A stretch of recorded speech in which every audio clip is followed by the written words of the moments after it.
So guys, for the first step, you want to head over to search and type in CMD. Now you want to run it as administrator. And then click on yes. And then once you run this, you want to type in sfc /scan now, and then click on enter. Then you want to run this scan. Wait for this to load. And now as the scan's running, we're going to complete the next steps in the video. So we're just going to minimize this. And now for the second step, you want to head over to search again and type in check for updates. Click on it. And then once you run this, you want to click on check for updates. Make sure your computer is fully up to date. And now for the next step, you want to head over to the link which will be down below in the description to download Microsoft Visual C++.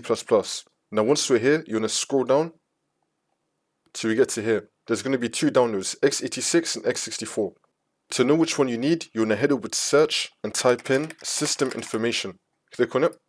And then once you run this, next to system type is going to be telling you. So I'm on x64, so I'm going to be getting that download.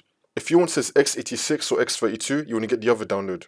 But for me, since I'm on x64, I'm going to be getting x64 download. It's now going to start downloading. And then once you downloaded this, you want to click on it.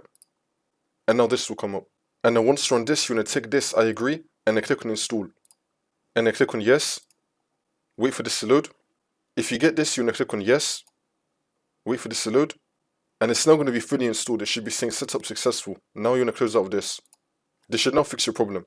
If the problem is still not fixed though, you want to go to the next link which will be down below in the description to download DirectX and use a runtime web installer. Now once you're here, we're going to scroll down, select your language, and then click on download. And we're now going to click on the download, and then click on yes. And now this will come up. You now want to click on I accept, and then click on next. You can untick this, and then click on next. It's now going to start installing.